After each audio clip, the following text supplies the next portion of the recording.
সন্ধ্যার অনুষ্ঠানে উপস্থিত সকল জাতীয় নেতৃবৃন্দ, বিভিন্ন রাজনৈতিক দলের উপস্থিত জাতীয় রাজনৈতিক নেতৃবৃন্দ শুধু বলবো না, আমি আমার অবস্থান থেকে বলবো উপস্থিত সকল রাজনৈতিক সহকর্মীবৃন্দ, আসসালামু আলাইকুম। বেশ অনেকদিন পরে আপনাদের সাথে আজকে দেখা হয়েছে। অনেকদিন পরে এই জন্য কথাটা বললাম যে স্বাভাবিকভাবেই আমরা একসাথে আন্দোলন সংগ্রাম করেছি।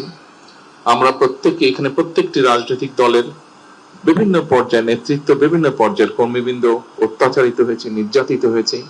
আলহামদুলিল্লাহ, আল্লাহর রহমতে আমরা আমাদের বাংলাদেশের মানুষের রাজনৈতিক অধিকার প্রতিষ্ঠার আন্দোলনে সফল হয়েছি এবং যেই দাবিটি নিয়ে আমরা সাধারণ মানুষের কাছে গিয়েছিলাম যে তাদের ভোটের অধিকার প্রতিষ্ঠিত করা, সেই অধিকার নিয়ে আমরা বিজয় অর্জন করে সেই অধিকার নিয়ে আমরা গিয়েছি মানুষের কাছে। এবং মানুষ, আজকে আমরা যারা এখানে আছি, আমাদের সকলকে বা আমাদেরকে বাংলাদেশের মানুষ তাদের রায় দিয়ে দেশ পরিচালনা করার দায়িত্ব দিয়েছে।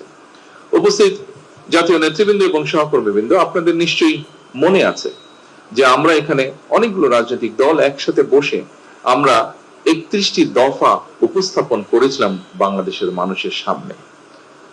আপনাদের নিশ্চয়ই এটাও স্মরণ আছে যে 31 দফা রাষ্ট্র মেরামতের যে দফাগুলো আমরা উপস্থাপন করেছিলাম, সেটিকে আমরা সংস্কারই বলি, সেটিকে আমরা রাষ্ট্র মেরামতের দফাই বলি। আমরা যখন উপস্থাপন করেছিলাম তখন বাংলাদেশের অন্য অনেকগুলো রাজনৈতিক দল, অনেকগুলো বিভিন্ন ব্যক্তি, বিভিন্ন পর্যায়ে, যারা পরবর্তীতে আমরা দেখেছি যে সংস্কার নিয়ে অনেক বড় বড় কথা বলেছে, এই মানুষগুলোকে বা এই রাজনৈতিক দলগুলোকে আমরা তখন সংস্কারের সও বলতে দেখিনি।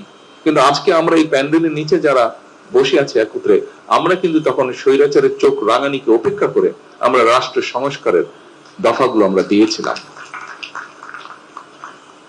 প্রিয় সহকর্মীবৃন্দ, এই 31 দফা নিয়ে আমাদের সকলের একসাথে বসে রচিত যে 31 দফা, সেই 31 দফা নিয়েই কিন্তু আমরা যে নির্বাচন, 12 তারিখের ফেব্রুয়ারি নির্বাচন, সেই নির্বাচনে জনগণের সামনে গিয়েছিলাম এবং জনগণ গণতান্ত্রিক ব্যবস্থাপনায় জনগণ যে প্রস্তাবের পক্ষে রায় দেয়, সেটিকে জনগণের প্রস্তাব হিসাবে বিবেচনা করা হয়।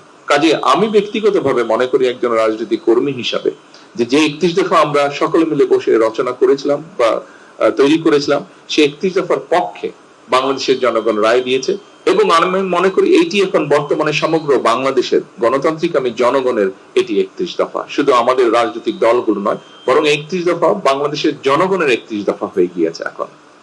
প্রিয় সহকর্মীবৃন্দ, 12 তারিখের নির্বাচনে আমরা সকলে একসাথে কাজ করেছি, আমরা 12 তারিখের নির্বাচনে সফল হয়েছি। আপনারা নিশ্চয়ই দেখেছেন 5ই আগস্ট স্বৈরাচার বিতাড়িত হয়েছিল, কিন্তু স্বৈরাচার বিতাড়িত হওয়ার পরে একটি গুপ্ত বাহিনী 5 তারিখের পরে ধীরে ধীরে আত্মপ্রকাশ করেছিল এবং আপনাদের পরিষ্কার, আমি ডিটেইলে যাব না, বাট আপনাদের পরিষ্কার মনে আছে যে তারা 12 তারিখের নির্বাচন এবং 12 তারিখের নির্বাচনের আগে ঠিক স্বৈরাচারী কায়দায় ভিন্ন ডিজিটাল ওয়েতে তারা কিভাবে তাদের কাজগুলো চালিয়েছিল, কিভাবে তারা চেষ্টা করেছিল বাংলাদেশের জনগণকে বিভ্রান্ত করার জন্য। বাট ঐতিহাসিকভাবে সত্য, বাংলাদেশের জনগণ যখনই স্বাধীনভাবে তাদের মতামত দেওয়ার সুযোগ পেয়েছে, তারা সকল সময় দেশের পক্ষে, জনগণের পক্ষে সঠিক সিদ্ধান্ত গ্রহণ করতে কখনো ভুল করেনি এবং ঠিক 12 তারিখের নির্বাচনও তারা সেটিই করেছে।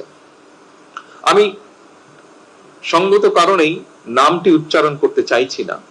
কয়েকদিন আগে আমার সাথে অন্তর্বর্তীকালীন সরকারের একজন উপদেষ্টা সাক্ষাৎ হয়েছিল।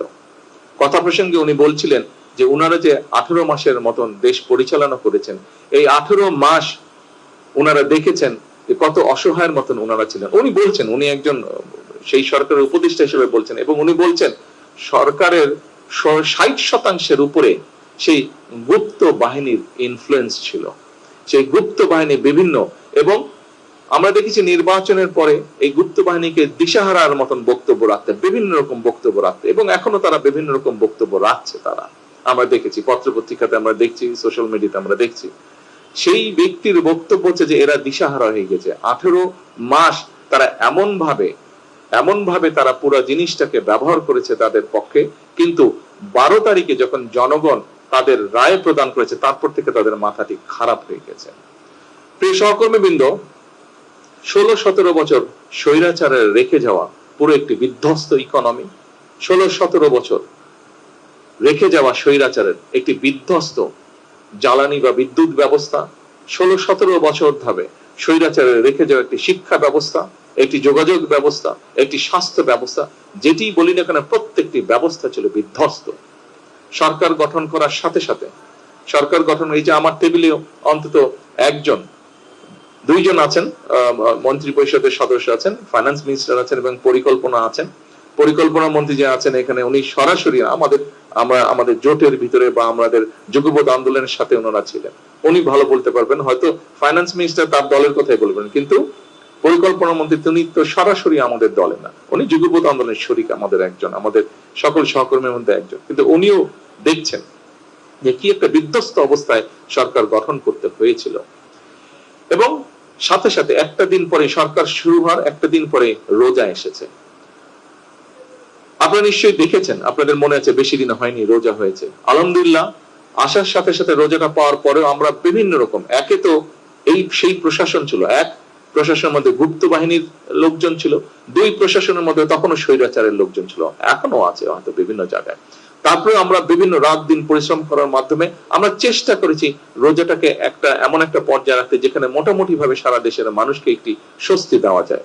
100% না হলেও আমি নিশ্চয়ই কেউ অস্বীকার করবে না, আলহামদুলিল্লাহ মোটামুটি ভাবে একদম নতুন একটি সরকারের জন্য যেভাবে আমরা ম্যানেজ করি, আলহামদুলিল্লাহ মানুষজনকে কিছুটা হলেও আমরা কমফোর্ট দিতে সক্ষম হয়েছি। রোজাটি শেষ হবার আগেই একটি যুদ্ধ পরিস্থিতি, মধ্যপ্রাচ্যে একটি যুদ্ধ পরিস্থিতি তৈরি হয়েছিল, এবং যুদ্ধ পরিস্থিতি তৈরি হওয়ার সাথে সাথে একটু আগেই আমি বক্তব্যে বলেছি যে 16-17 বছর যে স্বৈরাচার ছিল, সেই স্বৈরাচার আমাদের দেশের জ্বালানি বিদ্যুৎ ব্যবস্থাকে এমন একটা বিপর্যস্ত অবস্থা রয়ে গেছে, 3 লক্ষ কোটি টাকা শুধু এখান থেকেই তারা আত্মসাৎ করেছিল। তাহলে বুঝেন একটি সেক্টর যেখান থেকে 3 লক্ষ কোটি টাকার মতন আত্মসাৎ হয়, সেই সেক্টরটির কি অবস্থায় এসে দাঁড়াতে পারে। স্বাভাবিকভাবে যুদ্ধ পরিস্থিতির কারণে আমাদেরকে তেল বলেন, বিভিন্ন গ্যাস বলেন, এলএনজি বলেন, এই সবগুলো আমাদেরকে বিদেশ থেকে ইম্পোর্ট করতে হয়, এটা তো আমরা এখানে প্রডিউস করি না। আমরা তখন স্বাভাবিকভাবে পুরো জিনিসটাকে স্বাভাবিক রাখার জন্য আমরা যেখান থেকে পেরেছি আমরা চেষ্টা করেছি জোগাড় করে নিয়ে আসতে, যাতে দেশের মানুষের কমফোর্ট দেওয়া যায়। একই সাথে স্বাভাবিকভাবে বাধ্য হয়ে আমাদেরকে অনেক সময় অনেক জায়গায় সেই পরিস্থিতিতে বেশি দামে ক্রয় করতে হচ্ছে, যার ফলে প্রায় $2.5 বিলিয়ন না খুঁজবে $2.5 বিলিয়ন আমাদের 3.46 মানে বিলিয়ন, শুধু তেলের জন্য $3.46 বিলিয়ন অতিরিক্ত ব্যয় হয়েছে, যেটা আমরা যদি এই পরিস্থিতি না হতো এই অর্থটা আমরা অনেক অন্য কাজে, দেশ গঠনের কাজে আমরা ব্যবহার করতে পারতাম, কিন্তু বাধ্য হয়ে এইটা আমাদেরকে করতে হয়েছে। স্বাভাবিকভাবেই অর্থনীতি যদি ঠিক না থাকে তাহলে সবকিছুর উপরে একটি নেগেটিভ এফেক্ট পড়ে। আমরা চেষ্টা করছি এই জিনিসটাকে ঠিক করতে।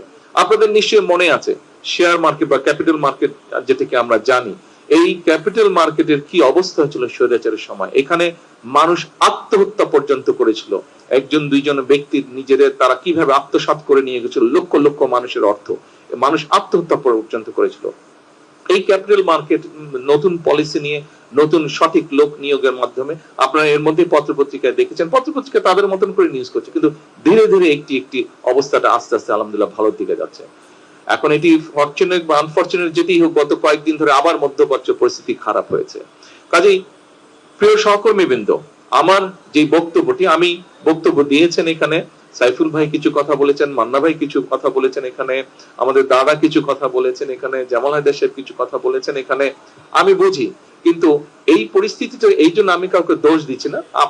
আপনারা যেটি বলেছেন, আমাদের সহকর্মীবৃন্দ, আমাদের যুগপৎ আন্দোলনের নেতৃবৃন্দ যেটি বলেছেন, you have all the reasons to say this, but আমি আমাদের সরকারের অবস্থানটা ব্যাখ্যা করলাম যে কি ডিফিকাল্ট সিচুয়েশনের মধ্যে আমাদেরকে পুরো জিনিসটাকে, দেশটাকে সঠিকভাবে রাখার জন্য, মানুষকে কমফোর্ট দেওয়ার জন্য আমরা কিভাবে জিনিসটাকে ম্যানেজ করার চেষ্টা করছি, সামাল দেওয়ার, অর্গানাইজ রাখার চেষ্টা করছি আমরা জিনিসটাকে। একই সাথে যে কথাটা দিয়ে আমি শুরু করেছিলাম যে আমাদের সেই 31 দফা, আপনারা নিশ্চয়ই খেয়াল করেছেন যে 31 দফায় আমরা যে সকল কথাগুলো বলেছিলাম মানুষের পাশে দাঁড়ানোর জন্য, সামগ্রিকভাবে ডিপ্রাইভ মানুষকে, বঞ্চিত মানুষকে এম্পাওয়ার করার জন্য, শিক্ষার ক্ষেত্রে, স্বাস্থ্যের ক্ষেত্রে আমরা যে সকল কমিটমেন্ট 31 দফার মধ্যে করেছিলাম, কৃষিকে আমরা এম্পাওয়ার করার জন্য, কৃষকদেরকে এম্পাওয়ার করার জন্য যে কথাগুলো আমরা বলেছিলাম, আপনারা দেখেছেন এর মধ্যে কিন্তু সেই কাজগুলো আমরা করেছিলাম। সরকার গঠনের এক সপ্তাহ অর্থাৎ প্রথম ক্যাবিনেট মিটিংয়ে আমরা যে মানুষকে বলেছিলাম যে দেশের কৃষক ভাইদেরকে আমরা বলেছিলাম যে আমাদের তাদেরকে 10,000 টাকা পর্যন্ত কৃষি সুদ সহ যে ঋণটি ছিল সেটি আমরা মওকুফ করব। আমরা প্রথম ক্যাবিনেট মিটিং এ এইটি আমরা আমাদের এই যে প্রমিসটা এটা আমরা রক্ষা করেছিলাম। এরপরে আমাদের কৃষক কার্ড বলুন, আমাদের ফ্যামিলি কার্ড বলুন, আমাদের হেলথের ব্যাপারে বলুন, আমাদের শিক্ষার ব্যাপারে বলুন, প্রবাসীদের ব্যাপারে বলুন, প্রত্যেকটি কাজ আমরা স্টেপ বাই স্টেপ করে যাচ্ছি। তবে এখনো বিভিন্ন জায়গায় আমরা আমাদের কাঙ্ক্ষিত স্পিডে কিন্তু আমাদের কাজগুলো শুরু করতে পারছি না। আমরা শুরু করেছি, কাজগুলো আস্তে আস্তে রোল করছে কাজগুলো আমাদের, কিন্তু আমরা কাঙ্ক্ষিত স্পিড যেটি আমাদের হওয়া উচিত ছিল সেটি পাচ্ছি না। কেন?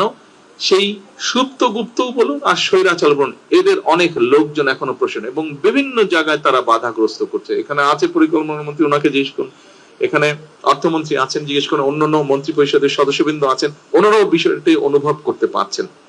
কাজে এরা বিভিন্ন ভাবে সমস্যা তৈরির চেষ্টা করছে, কিন্তু আমাদের সবচেয়ে বড় শক্তি হচ্ছে এই দেশের জনগণ। জনগণের সমর্থন বিএনপির সাথে আছে, জনগণের সমর্থন বিএনপি সহ সকল যুগপৎ আন্দোলনে আমরা যারা শরিকরা ছিলাম আমাদের সকলের সাথে জনগণের সমর্থন আছে। এবং আমরা যেহেতু এখানে প্রত্যেকে রাজনীতি করি, রাজনৈতিক কর্মী হিসেবে এতটুকু বলতে পারি আমাদের শক্তি জোর থাকে জনগণের সমর্থন যখন আমাদের সাথে থাকে, এবং সেটি আলহামদুলিল্লাহ আল্লাহর রহমতে আমাদের সাথে আছে। এবং যেহেতু আমরা আপনাদের বক্তব্যে একটি ফুটেছে, আমি জানি আপনাদের কিছু মনের কষ্টের কথা আপনারা বলেছেন, তবে এটিও আপনাদেরকে আপনাদের আন্তরিকভাবে ধন্যবাদ।